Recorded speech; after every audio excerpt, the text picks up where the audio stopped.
Bueno, buenas tardes Nati. Natalia Puertas nos está acompañando en este tercer encuentro. Hola Adriana, ¿cómo estás?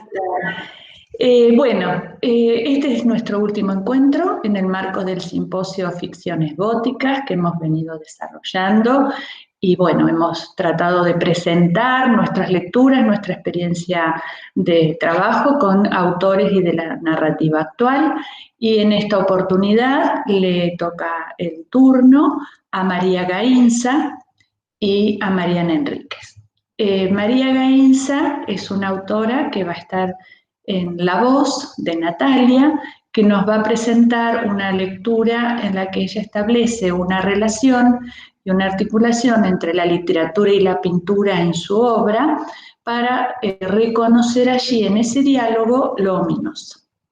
Y en el caso de Mariana Enríquez, que estará a mi cargo, voy a dar cuenta de la matriz gótica de su narrativa. Así que, bueno, esperamos entonces, te cedo la palabra, Nati. Bueno, hola, buenas tardes. Entonces, como bien dijo Adriana, nos vamos a ocupar de la obra de María Eisa, específicamente Una vida en pinturas, y que es parte de un relato del libro Nervio óptico.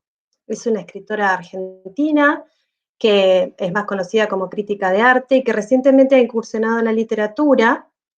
Tiene del 2017 esta obra de Nervio óptico, 2018 La luz negra, y este año publicó una recopilación de todo su trabajo periodístico, de su crítica de arte en los medios. Si uno busca, digamos, un eje transversal, un problema que aborde la obra de la escritora, podemos pensar en el problema de la visualidad, que de alguna manera nos propone el eje de la mirada como el problema filosófico.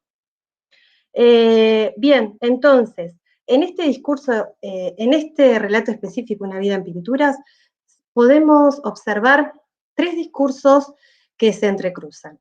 El discurso biográfico, que aporta los datos del pintor y el contexto de la historia, el discurso ficcional en primera persona y el discurso de la pintura descrito desde la voz narrativa. Entonces, la obra contiene un valor biográfico, porta un valor biográfico que propone una mirada para dar cuenta de la propia vida a partir de la expectación del arte. El relato refigura por medio de esta voz narrativa el cuadro de Mark Rothko, un rojo claro sobre un rojo profundo, y se va a centrar sobre las refiguraciones que hará del color rojo y negro. Pero dijimos que leeríamos el modo gótico. ¿Qué es lo que vamos a encontrar? No vamos a encontrar fantasmas, monstruos, vampiros, ni castillos, sino que vamos a encontrar dos características específicas del modo gótico, que es el exceso y la transgresión. Recordemos que este exceso y esta transgresión específicamente es sobre el orden y la razón. Y entonces aquí, ¿qué nos va a proponer? Una mirada que transgrede los modos de ver para proyectarnos que las convenciones no van a ser las reguladoras de la expectación. Entonces nos vamos a preguntar, ¿qué relaciones encontramos entre este rojo y negro y cómo es su conexión con el gótico? ¿Qué nos cuenta este relato? La protagonista va hacia, al médico, al oftalmólogo, porque le late el ojo derecho y siente una molestia.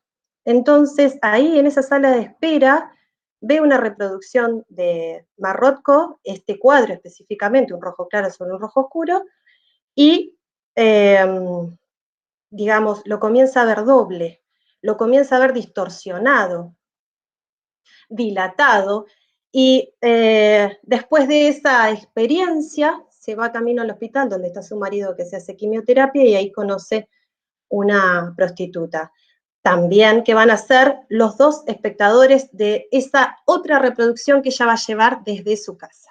Es eso todo el relato, digamos, de la parte argumental, para ponernos en contexto. Bien, entonces, ¿qué relaciones encontramos entre este rojo y el negro? Digamos que la narración recupera las convenciones de la tradición de la simbología cristiana, porque aparece el infierno y después el pecado, y específicamente en relación con el negro, la cadena asociativa es de la oscuridad, las tinieblas y la muerte. Vamos a ir a dos ejemplos, digamos, hacia la voz de la voz narrativa en esa primera persona, y que hace referencia a esos colores, y a la voz del pintor que también ingresa, que también hace referencia a esos colores, para dar cuenta de esto que estamos hablando. Bien, entonces, el primer ejemplo es digamos, la descripción primera que se hace de este cuadro. Dice, cito, un rojo diablo sobre un rojo vino que vira al negro. Aquí aparecen estas dos convenciones, el diablo y el vino. La segunda cita es, soy tramposa, cada tanto espío entre las pestañas húmedas el póster de Rothko. Siento mis pupilas expandirse. Abro y cierro. Cuando abro, el rojo me chupa. Cuando cierro, flota sobre el negro de mis párpados. Aquí el problema de la representación es clave, y en la representación, en la expectación, ¿sí? Después, la tercera cita en relación con este color es, en el hospital había una prostituta, una morocha de vestido rojo y medias caladas, que durante el día dormía en las sillas de plástico y contra unas bolsas. Temblaba cada tanto como un rayo que la recorriera por dentro. Bien, aquí la asociación del gusto por el color y esta apropiación de este color rojo de uso popular, en contraposición de la convención de las academias y ese rojo en las galerías. Bien, y la otra cita, ya desde la voz del pintor, cuando justamente es una cita, digamos, que de alguna manera la crítica de arte ha tomado para definir la propia obra del autor. Entonces, Porta también trae ese eco de esa crítica especializada. La cita es la siguiente: hay una sola cosa de la que me tengo que cuidar, de que un día el negro se termine tragando al rojo. Aquí la cita contiene la fuerza narrativa pictórica, que es lo central para poder nombrar esa interioridad. No es así la clave de la razón, sino aquí esta emoción, esa interioridad, va a dar lugar a este nuevo lenguaje para decir, para contar. Bueno, como vimos entonces, aparece un vaivén, una oscilación, que va a dar un movimiento entre este rojo y el negro. El rojo va a terminar iluminando al negro, pero este negro va a terminar devorándolo todo. ¿Cuándo ocurre esto? En dos imágenes claves que nuevamente aparecen a partir de la voz del pintor que ingresa y esta voz narrativa en primera persona. La primera cita que hace referencia a este negro es una cita controversial, porque de alguna manera no tiene referencia histórica, y que se recupera desde ahí, porque fue controversial, ya que esa memoria de ese pintor recupera una especie de epifanía que lo acompañó a lo largo de toda su obra, pero que históricamente, extratextual, no existió. Y la cita dice lo siguiente: los cosacos se llevaron a los judíos hacia los bosques y le hicieron cavar una fosa común. Imaginé esa tumba cuadrada tan claramente que ya no sé si la masacre ocurrió o si la inventé, pero esa imagen siempre me ha atormentado. Bueno, aquí en la voz del pintor, el negro esta materia, este color desaparece y sobreviene el espacio que contiene la emoción. Este espacio que de alguna manera es asociado al negro, el de la oscuridad, que es la noche y la caverna. Esta cita recupera el valor ostensivo del miedo, que tanto imagina la escena que no sabe cuánto la inventó. Aquí no es menor tomar esta cita que resonó de alguna manera en la obra del pintor, porque se centró como una convención a la hora de espectar su obra, porque la definió así, ¿sí? En las propias palabras del autor. Pero aquí se encuentra puesta a jugar con el valor de la ficción, porque nuevamente se asocia a esa mirada distorsionada, perturbadora, que nos propone otro modo de ver.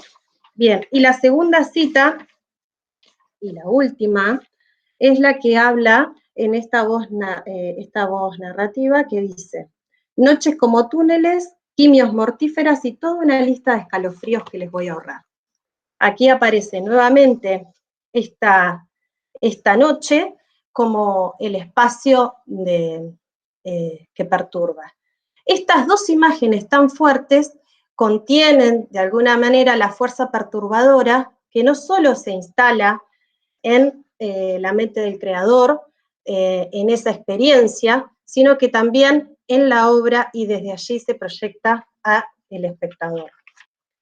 Bien, ¿y cuál es la forma que desaparece y cuál es la forma que se instala? Se borra toda forma posible. El campo de color borra los límites y hasta el propio cuadro desaparece. Solo hay un color que significa y que constituye la potencia productora del lenguaje. El negro termina devorando al rojo y es el espacio posible para contener las emociones. Lo amorfo, sin referencias, punza para instaurarse, pero esa lengua tiene más de emociones que de razón para traducir la experiencia del espectador. Entonces, en conclusión, hay tres transgresiones posibles que se pueden leer en relación con el gótico y que son visibles y claramente identificables. En primer lugar, que nos propone una mirada perturbadora que produce un punto de vista que va a proyectarse sobre los silencios y los como un punto interesante de la narración. Dos, que el registro del yo tal cual lo conocemos, como nos dice Florencia Garramuño, se encuentra en desaparición y lo que sobreviene es las subjetividades que van a dar cuenta de experiencias. Y por último, que el consumo del arte, la institución burguesa y la historia escrita, olvida de alguna manera esa historia perdida del arte, que es la construcción de esa otra historia, que son las anécdotas, los diálogos, las charlas, y que dentro de la ficción desacralizan el valor del arte y reclaman una crítica que otorgue nuevas versiones y nuevos modos de ver. Bueno, hasta aquí este trabajo.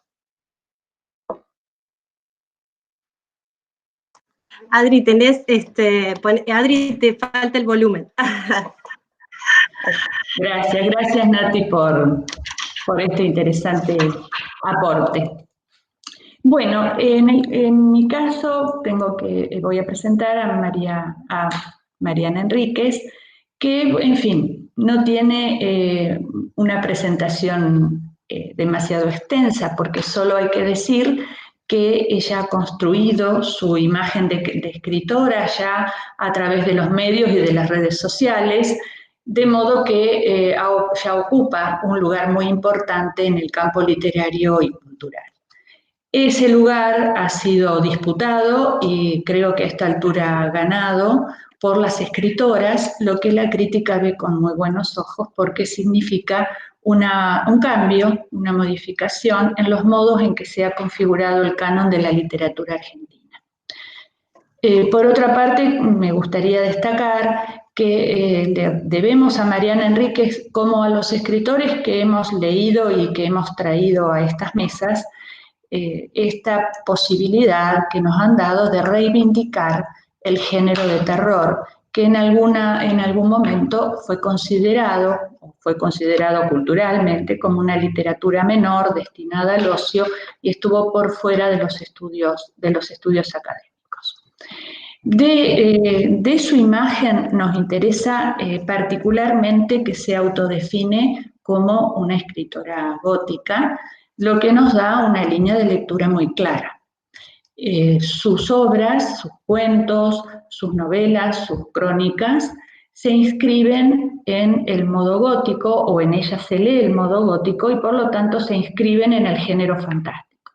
Esto deriva en una pregunta: ¿cómo se lee el gótico en su obra?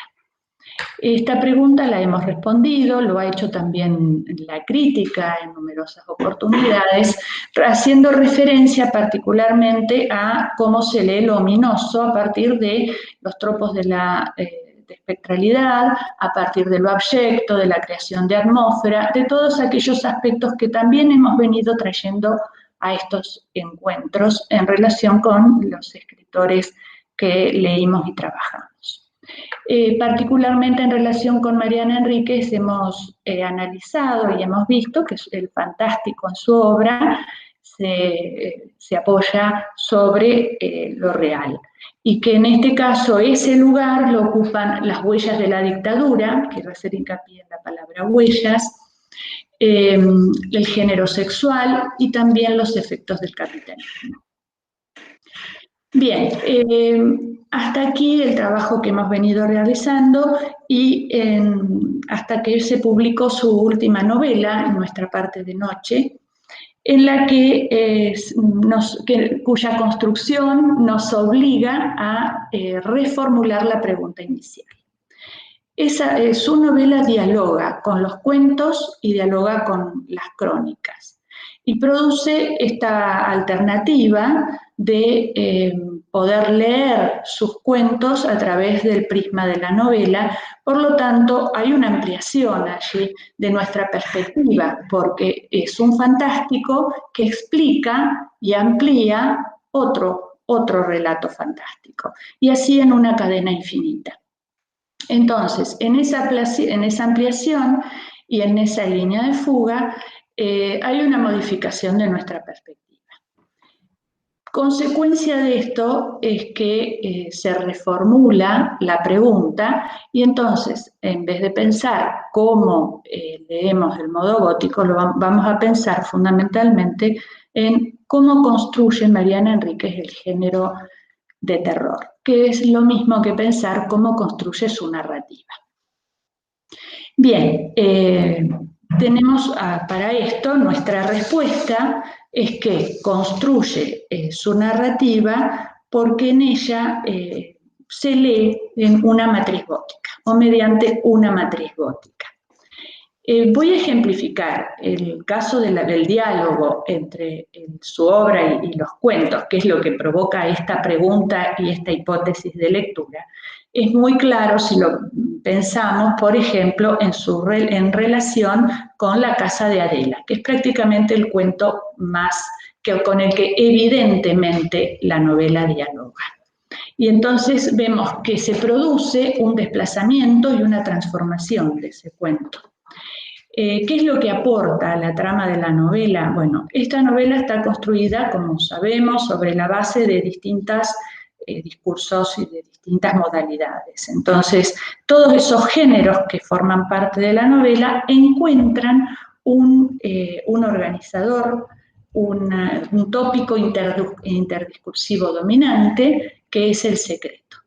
Ese tópico interdiscursivo dominante lo aporta el cuento. ¿Cuál es este secreto? La falta del brazo de Adela y su desaparición. Pero también en la trama de la novela se produce una modificación muy importante, y es que en el cuento Adela es huérfana, en el cuento Adela tiene padres, mientras que en la novela Adela es huérfana. con lo cual es huérfana y además de un padre desaparecido. Y esto nos lleva tiempo a descubrir porque hay varias pistas hasta que se dice y se revela como tal. Bueno, esto introduce otro tópico importante en su narrativa, que es el tópico de la orfandad. Y esto nos llevaría, tiene un sentido político leído allí en su espesor político, nos lleva por supuesto a la cuestión de la dictadura y a las huellas de la dictadura, como decíamos antes, pero también produce una modificación del género, porque de un relato de aventuras se transforma en un cuento de terror. Bien, entonces, este diálogo, esta presencia, esta relación con sus cuentos hace que modifiquemos la pregunta. ¿Cómo construye Mariana Enríquez su narrativa? Bien, la respuesta entonces es a partir de una matriz gótica y que nosotros entendemos que esa matriz gótica se apoya en tres aspectos fundamentales. El primero es que hay un tratamiento de la espacialidad y de la temporalidad. Ese tratamiento del espacio y el tiempo construye un mundo en el que participan lo visible y lo invisible, lo claro y lo oscuro, en el que hay una línea de continuidad que implica siempre también una frontera acerca del conocimiento, es decir, hay un planteo epistemológico acerca de cómo habitamos y de cómo constituimos nuestro mundo. Eso significa prácticamente instalarse en lo que es la metáfora del gótico. El segundo elemento es su diálogo con otras formaciones culturales. Ese diálogo realmente es una evidencia si uno lee simplemente el índice, ¿no? En el índice uno está titulado, en el índice de la novela, titulados, por ejemplo, flores negras que crecen en el cielo, el último capítulo. Hace referencia claramente a una exposición que se realizó en Valencia en el 2008 de la obra de Orgis. Es una muestra fotográfica con un fuerte predominio de lo audiovisual y de la escultura. Creo que allí hay un campo de investigación muy interesante. Bueno, y por otra parte, de todos los lenguajes que se articulan en el tejido textual, que realmente son muchos, el cine creo que tiene una notable gravitación. Y en este sentido, a nuestro juicio, esa interacción está articulada por un dispositivo que es la imagen intolerable. Hay muchos ejemplos en la novela, pero tal vez el más ilustrativo sea el del cuento Las cosas que perdimos en el fuego, porque, bueno, nosotros vemos fundamentalmente, miramos el retrato de ese rostro quemado. Frente a ese retrato, la pregunta inmediata es, ¿en qué lugar nos deja eso que es ominoso a nosotros como espectadores? Entonces vemos que el retrato se convierte en imagen intolerable porque la potencia de la palabra y por el efecto que nos hace retirar la mirada. La pregunta es, bueno, también, ¿por qué es intolerable, no? ¿Qué es lo que la hace intolerable? Y entonces una respuesta en este caso es que esa acción del pasado se hace presente a través o mediante ese efecto. Y el efecto es el horror. Bien, frente a aquí aparece el tercer elemento que constituye la matriz gótica de su narrativa. El tercer elemento son las figuraciones del horror, que están apoyadas, sustentadas, constituidas por el miedo, el terror y el horror, por tres componentes. Sin embargo, aquí hay distintas líneas de lectura. La primera línea y la primera afirmación es que es el terror causalidad del miedo y del horror en su obra. Y aquí vale la pena pensar que el terror no solamente se vincula a la dictadura y al terror de Estado, sino que también está relacionado a los efectos del capitalismo. porque justamente son esas consecuencias las que construyen el segundo elemento y la segunda lectura, que son las figuraciones del horror, están apoyadas y generan figuraciones de lo humano. Lo humano siempre se recorta sobre lo otro, sobre lo diferente, sobre lo monstruoso, ¿no? Así dice la crítica y eso dice la teoría.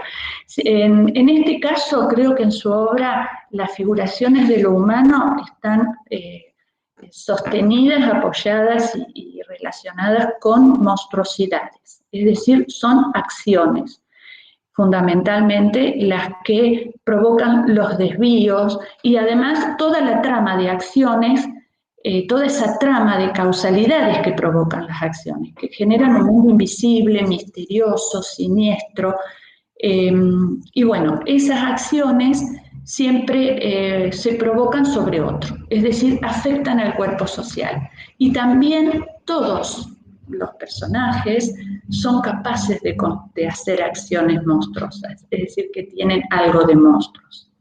Entonces, el efecto sobre el cuerpo social es la deshumanización, que se visualiza y se materializa en el texto en, por ejemplo, cuerpos objetos, en el caso de las mujeres o de los niños, en cuerpos que no importan, el chico sucio, por ejemplo, o bien en la animalización. Y la verdad que en la novela los microrrelatos que se encuentran en el capítulo Círculos de Tiza, que está escrito o narrado en primera persona, perdón, pero bueno, esos microrrelatos muestran claramente esa animalización de niños enjaulados. Bien, el otro aspecto importante que estas figuraciones del horror conllevan es que tienen también un efecto sobre la producción de otras figuraciones, y que son las figuraciones de las subjetividades femeninas contemporáneas. Entonces, por ejemplo, el eje o el tópico de la orfandad habilita un tratamiento acerca de las maternidades, ¿no? Y las maternidades implican también analizar la participación tanto de lo femenino como de lo masculino. Y entonces, bueno, esta es otra línea de lectura muy interesante, digamos, que hemos podido desarrollar siempre en función de dar cuenta de las figuraciones del horror y de como un tercer elemento de la matriz gótica que constituye la narrativa de Mariana Enríquez. Bueno, para finalizar, entonces, en síntesis, nuestra pregunta es cómo construye Mariana Enríquez la narrativa. Leemos una matriz gótica sustentada sobre tres elementos: el tratamiento del espacio y del tiempo, las figuraciones del horror y el diálogo con otras formaciones culturales. Bien, y a modo de conclusión, me gustaría subrayar otra faceta relevante de la escritora y traer aquí su propia voz, ¿no? Creo que es muy importante que ella se identifique con una generación, pero sobre todo las causas por las que lo hace. La primera de ellas es que comparten sus lecturas, sobre todo su concepto de lo que es literatura. Entonces ella dice, leemos literatura no solamente la respetable, sino todo lo que interesa. Y dice, y las narrativas de Internet también lo son, también son literatura. Luego ella define el terror y dice, el terror codificado como género no se parece en nada al miedo. ¿Y por qué dice esto? Dice, porque representa el espesor de un trauma que se modifica en todas las épocas. Y en esta época, para mi generación, para mi época, el terror es no saber, no conocer tu identidad. Y finalmente dice, hay un discurso que está acompañado generacionalmente. y se define en relación con referencias reconocibles. Creo que ha ratificado con su palabra lo que hemos dicho acerca de cómo construye su narrativa, de cómo construye el fantástico, de la presencia de los temas. Así que, bueno, nuestra lectura ha pretendido justamente reconocer cómo construye Mariana Enríquez el género de terror en relación con esas referencias reconocibles. Bueno, hasta aquí una lectura de Mariana Enríquez. Dos autoras muy actuales, muy leídas, muy conocidas, tanto María Gainza como Mariana Enríquez, y finalizamos así este encuentro. Natalia. Bueno, muchas gracias, Adri, por darnos esta oportunidad y también por escucharte, por poner nuestro trabajo a circular, y que es, por supuesto, el motus de nuestras clases, de nuestro sentido en la universidad pública. Así que muchas gracias. Bueno, gracias a vos por el aporte y gracias a todos los que nos han escuchado, han tomado su tiempo. Quiero decirles también que estos encuentros constituyen una especie de eje conductor fundamental de aquellas cosas que hemos estado trabajando, tratando de compartir con ustedes, pero que también se complementa con conversaciones que hemos mantenido con especialistas sobre el tema, por ejemplo, con Silvia Barey, por ejemplo, con el doctor Amícola, por ejemplo, con la doctora Mónica Bueno.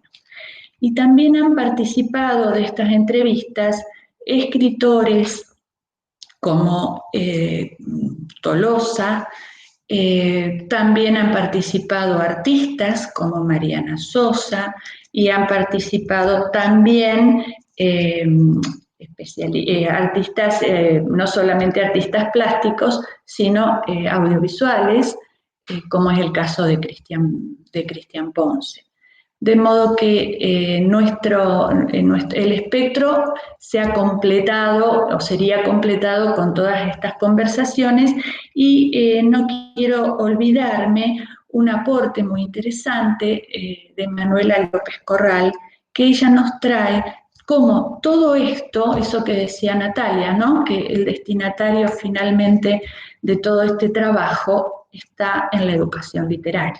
Y bueno, Manuela nos ha traído también un aporte en ese sentido. Así que los invito a visitar nuestro canal, Estéticas del Horror, donde van a encontrar estas conversaciones que completan estos 3 encuentros que hemos tenido y en los que hemos un poco repasado algunas lecturas de la narrativa argentina actual. Muchas gracias a todos.